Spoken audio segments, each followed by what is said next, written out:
Welcome to Unfiltered Summit Sisters. I'm Gina. And I'm Julia. We are two ride-or-die best friends who are paving the path for what true, authentic relationships look like.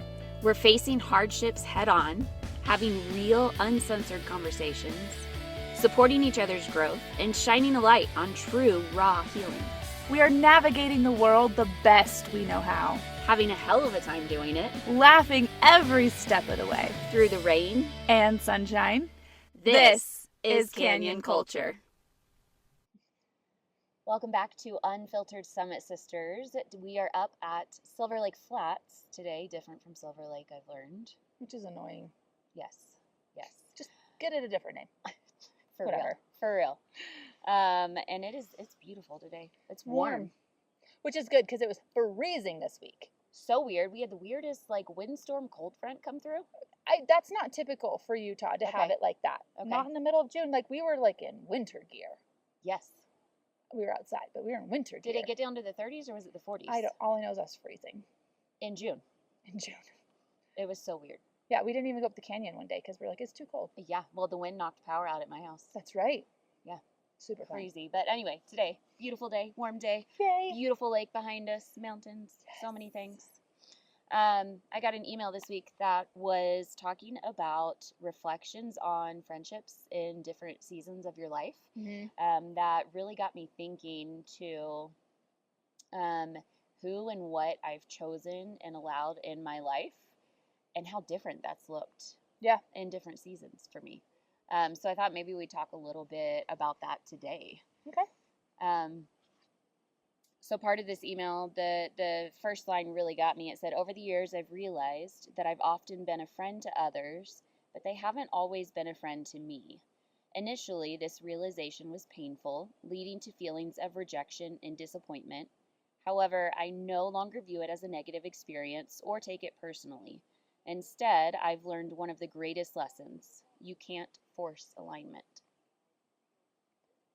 That's heavy because as a recovering people pleaser, everybody should want to be my friend. Right? I don't have value unless you want to be my friend. Obviously, we are amazing. So if you don't want to be our friend, there's something wrong with you. Right. But I think that was it because I looked for value in others. If we didn't align, I was like, what's wrong with me? Right. Why am I not good enough to be your friend? Yeah. And that's not healthy. No. And you don't want to force the line. I love that line. You can't force alignment. And I always like when people say everybody has a flavor. Mm-hmm. Doesn't mean that vanilla's bad just because you don't like vanilla. It Right. just means that everyone has preferences. Mm-hmm. And so I have to remember that I may be unicorn sparkles and sunshine, but not everybody wants unicorn sparkles and sunshine. Right. And that's okay. But that's not an easy thing to feel. No, it's not at all. And I think that you can be misaligned with someone and both of you are still great humans. Mm-hmm. You are just not for each other, whether that be in a platonic relationship or a romantic relationship. It has nothing to do with your value or their value. You're just misaligned. I just had this thought come through about how a new added gratitude for my divorce, the amount of growing that I've done, and not in healing and not in a space of healing from abuse, but just the amount of growing I've done being outside of that relationship. Mm-hmm. I was just in survival mode, right? Right. And so this idea of healing from being a people pleaser and with dating, understanding compatibility, right, and healing the looking for validation through other people, that wouldn't have happened in my marriage. And I'm so grateful that that's part of my life now. Mm-hmm. Because through dating, I am learning that compatibility does not mean one of you is bad. Right. It just means that you don't have things lined up, and that's okay. Yes. It doesn't mean no one has to leave with hurt feelings. It's just we don't line up. And I think that I love crossing that over with friendships and everywhere. It's just a lot of peace of just we're all different, and that's okay. I have a great example for that, actually. I think that when we talk about misalignment, we think of really big things. Okay. We have different religious beliefs or different political beliefs, and we would never be able to mesh. But those are kind of extremes, right? Yeah. They're important. Yes, they are important. That's true. But yeah, they are extremes. But misalignment, I heard a pastor say this one time. Misalignment can simply be you meet someone, you guys are going to be in a romantic relationship. One of you has a heart for missions. You want to go all over the world and travel and preach, right? And the other one doesn't necessarily have a heart for that. The person who doesn't have a heart for that is going to feel abandoned when that other person leaves to travel the world to do things. Even though they're doing it, they're going out, they're preaching for Jesus, they're spreading love. It's a good thing, right? Y'all are misaligned because that other person is going to still feel abandoned. I really, really like that because there's no negatives there. Right. And there's nobody's wrong. Right. Nobody's less value than the other. You guys are just misaligned. Your hearts are not going to connect the way that you're wanting. Right. So even though the person wanting to go serve and do a mission does not want to they're not abandoning their hearts, just lying.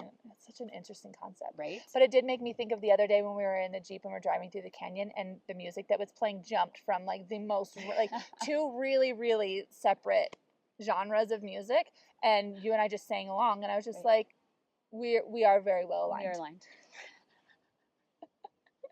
Oh my God, I love it. We go from remix to ignition to some country song, some country love song, to Limp Bizkit, Linkin Park. It's all in the same playlist. It's absolutely. But something else that I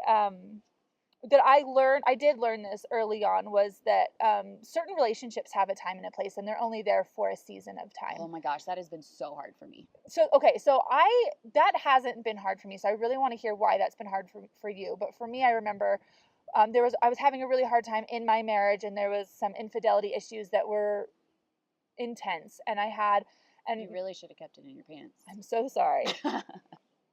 Really struggled with that, raising all the children. Getting promiscuous. It's fine. Did you take them with you? Or, never mind. Back on subject.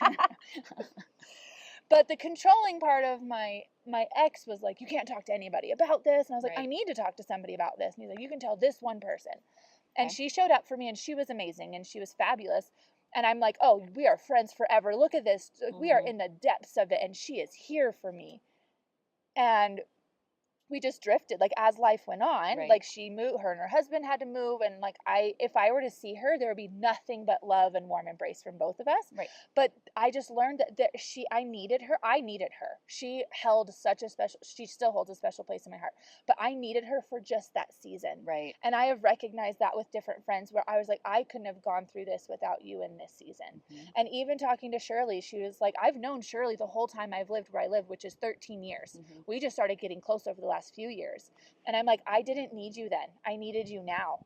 And this is the season that I needed you. And so it's interesting that for me that brings peace, but I want to hear about why that was hard for you, because I had such a different experience. Because I think that in my mind, I thought I was going to have my circle of best friends, and we would just be best friends forever. And I would never have to trade out my 5. Do you remember that they had cell phone plans and you could have like your 5? Well, I thought it was MySpace. It was like your top 5 friends on MySpace. I thought it was just going to stay that way forever. Yeah. And like you said, how it is in the movies. Right. You just have your best friend since you were 5. And you're friends forever. Liars at Hollywood. Weird. And so I've experienced that same thing. I have friends come in for a season who I'm so close with, right? The closest I felt with, and then they're only there for a season, and then nothing bad happens. We grow apart, or we move into different seasons of life, and that space is just naturally kind of there and created. And I think for the majority of friendships, that is what they're meant for. That's what they're supposed to do. Well, I think it's really rare for one person to fulfill all of your friendship needs, and maybe not even one person, but one person that's able to withstand a lifetime of friendship and show up like that. And so I think that it's good for us to recognize the ebbs and flows of relationships. And I don't know, it's but it is complicated when you are a people pleaser, and when you search relationships for validation. When those end, you're like, what did I do wrong? Why am I not enough for you? To stick around, instead of going, nope, this is it's time to wrap up this friendship. Right. That's hard. It's not easy. Thankfully, you're stuck with me for life, so... I keep trying to get rid of you. You won't go away. You chose me. Well, It's also, what's also weird is that So like we were saying, most friendships are for seasons. Yeah. I think it's very rare and very few that you have friendships for life. Like, but we also change so much. Mm-hmm. Like you get to be my friend, and I'm going to be like so many different people by the time we die. Are you saying you have multiple personalities? No, I'm saying that we change through Yeah. seasons, right? Like you know me as, you knew me first as married. Yep. With a couple kids here and there. Just a little bit. And then you knew me as divorced and single mom, and then you knew me moving to Utah, and now you know me with my boyfriend, and like we change so much.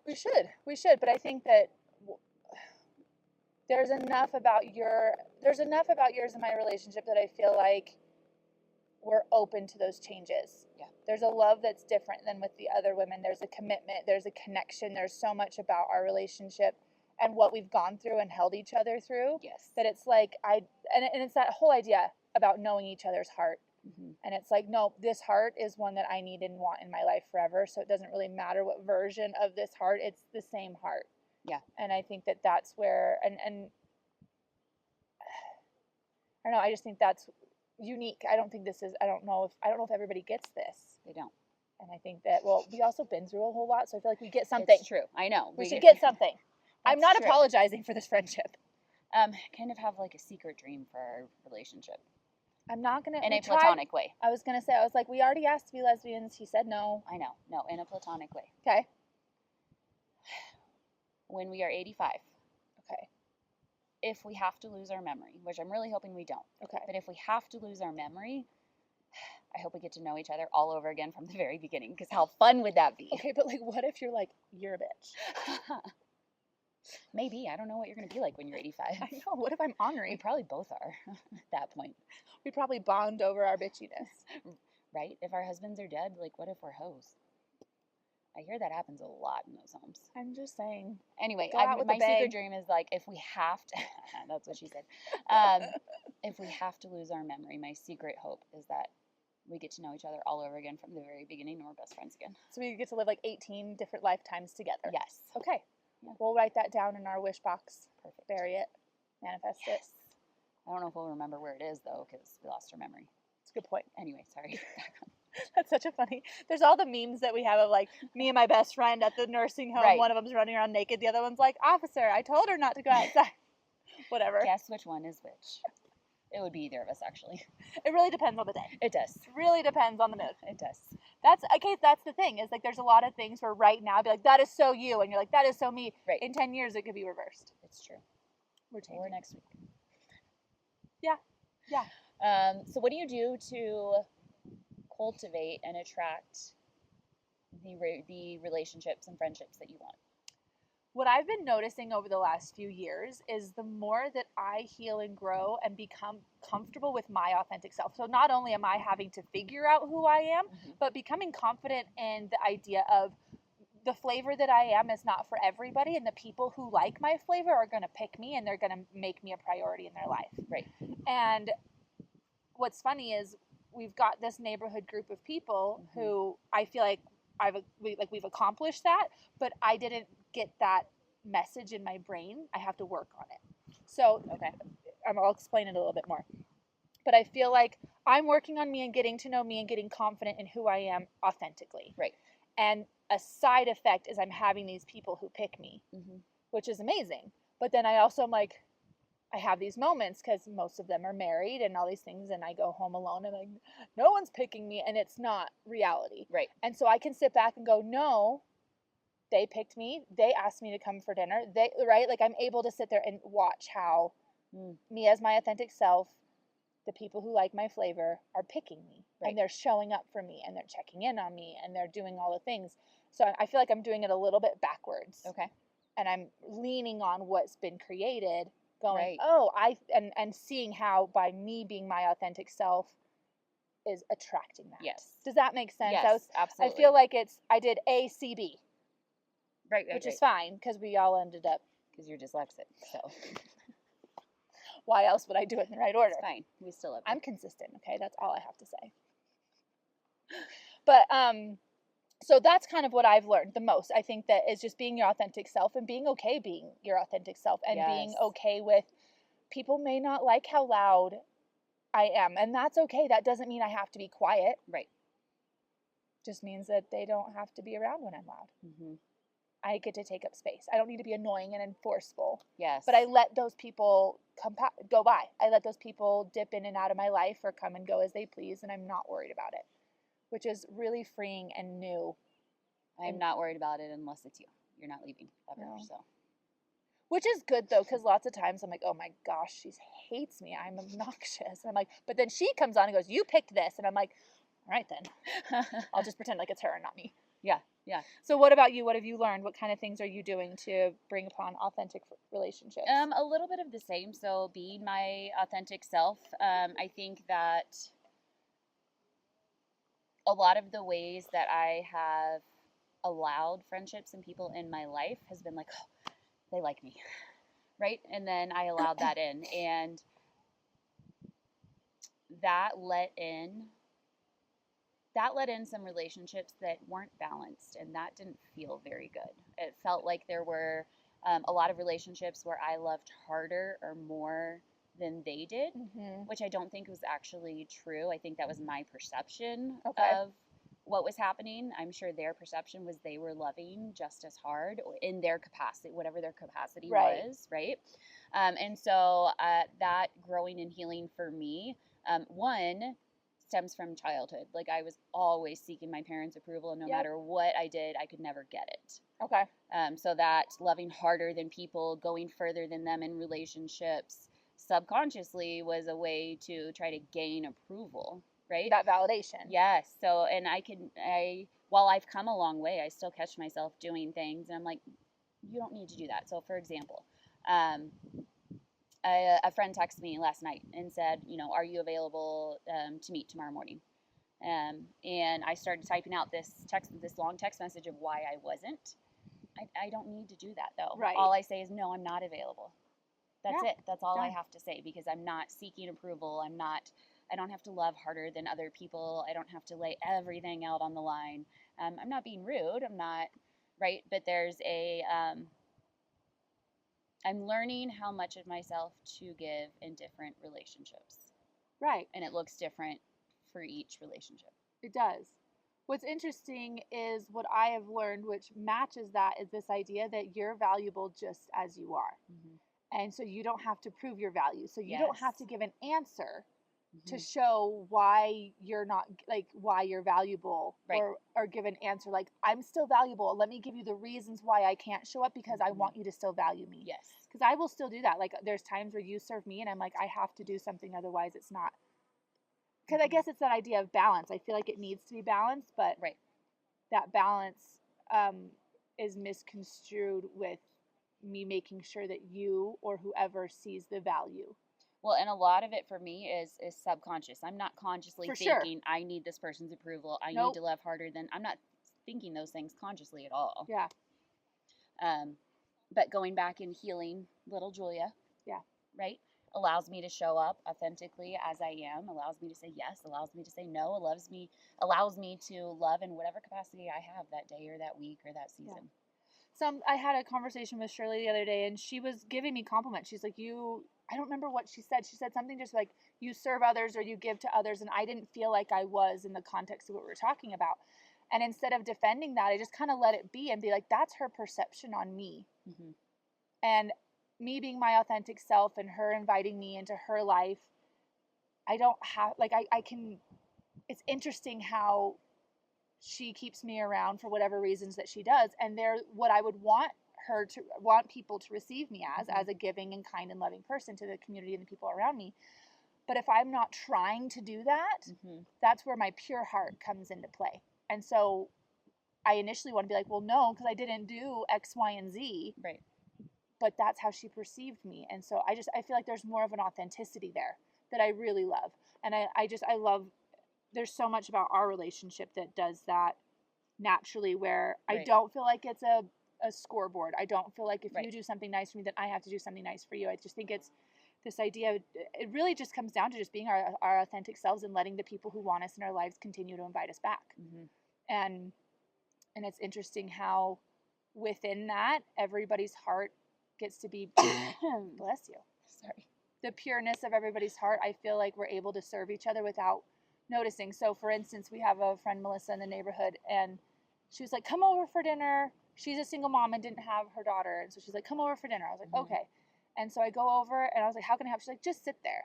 And there's something about that that makes me cry. So when I'm at your house and you're like, yo, no, I got it covered. Just sit there. Or we go over to Paul and Lisa's and they're like, you just sit there. There's something about this idea of you just rest. Right. It makes me want to cry right now.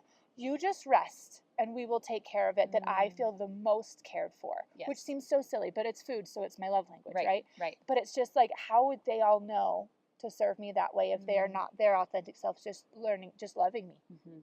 And I think that's where God steps in and is just like, you will get yours taken care of if you just stop worrying about how do I make sure these people keep me in their life and to just being my authentic self. I think that's kind of the lesson that I needed to learn. Yeah. Be your authentic self and watch the community that will love you, and you will do the same for them. But it's a natural interaction. It's not something anyone's trying to do. Right. Right. So I love that. That's beautiful. That's beautiful. I agree. That type of love and service where somebody's like, just sit down. It's just be here, but sit down. Yeah. Is super powerful. Well, the other day you were like, follow me around. I've got stuff to do. You don't have to do anything. Just follow me around. I was like, you want me around enough that you want me to just like puppy dog around? Okay, I will. And then in my perspective, I'm like, she loves me enough that she's going to follow me around while I do stupid, mundane stuff. See, isn't that funny? Like, we're both like self-conscious a little bit about it, yet it's fulfilling the other person. It is. Oh, we're ridiculous. But it's such a good lesson. I think it's so healing for us who have been to have come from broken little girls with self-esteem issues and validation seeking to wives who were mistreated poorly, and to now be in this space where we are strong, independent women with a community of other friends and women who love and support us. I don't know. I kind of go back to the beginning of this idea of, if I didn't get divorced, I wouldn't have pushed myself or been in this space to learn these lessons. And I really like the version of Gina I am now, and I really like the people that my energy attracts. Because I think that's part of it too, is I'm available for a certain caliber of people. Absolutely. And they show up. I'm not available for people who are going to be,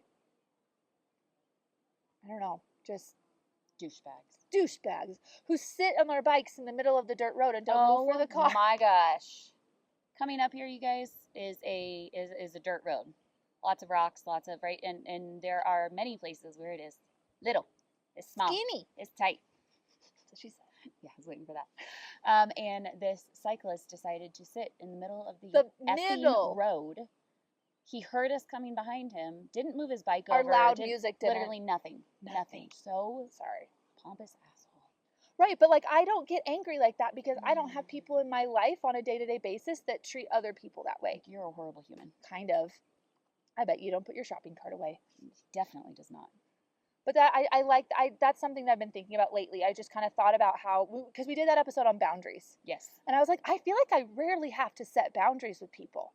And the boundaries I have to set are so easy and they're simple, like, oh yeah, I don't like to do that. Right. I'm not I'm not a skier. That's not, I don't really know. I was thinking something else, but it's not appropriate to say on the podcast. We'll do that next. Okay. But I rarely have to set hard boundaries because I feel like I'm attracting people who match my energy with that. Right. So I don't even have to get rid of toxic people. They just naturally I don't need them, and it just kind of is happening naturally. Yeah, I would agree with that too. I don't feel like I have to set a ton of boundaries in my life because of what I'm choosing to allow in. Yeah. Or probably even better, what I'm choosing not to allow in. Exactly. I'm incredibly grateful for it. The peace up here is indescribable, and just being here, being in nature is just so grounding, and I feel closer to God here. It's amazing. Well, you are closer to heaven. It's true. We're higher up. Literally, elevation, guys. Elevation. I am unbelievably grateful for the tribe that God has blessed me with. I say this often, and I'm not joking. I couldn't get through the crap I have to go through without the group of people I have. And there's this one girl, she gets a big head if I talk about her too much, so I got to keep it quick. I don't know who you're talking about. But it's just to look back. We were talking about how crazy it's been that it's been 5.5 years since our divorces. Yes. And I look back and I'm just going like, there's a lot of people that I couldn't have gotten this through without them. And you are consistent the entire time. Mm-hmm. You have consistently been that person. I'm going, I needed you the entire time, mm-hmm.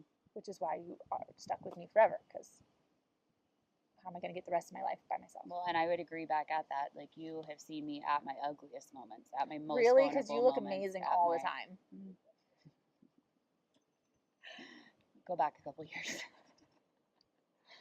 No, I'm just grateful that God deemed me worthy enough to have you as a friend, and felt, I don't know. I've been feeling like God hasn't loved me lately, and I think that this is a good reminder that He has given me a lot of things, and this is it raining? It is. It feels good. Oh my gosh. I don't know where it's coming from, but... Sorry, I'm like, is something spitting on us? I thought you were spitting on me, but... Like, I love you. Anyway, I'm grateful for you. I'm grateful for you, and I'm grateful for this relationship, because it is something that is keeping me alive and keeping my kids alive, so. You're so welcome. Curtsy. Thank you for listening to this week's episode of Unfiltered Summit Sisters. Come join us on Instagram, Facebook, and TikTok to get a sneak peek into our lives. It's beautiful, chaotic, crazy, and fun. What else would you expect raising 10 kids? All the links you need are in the show notes. See you next week.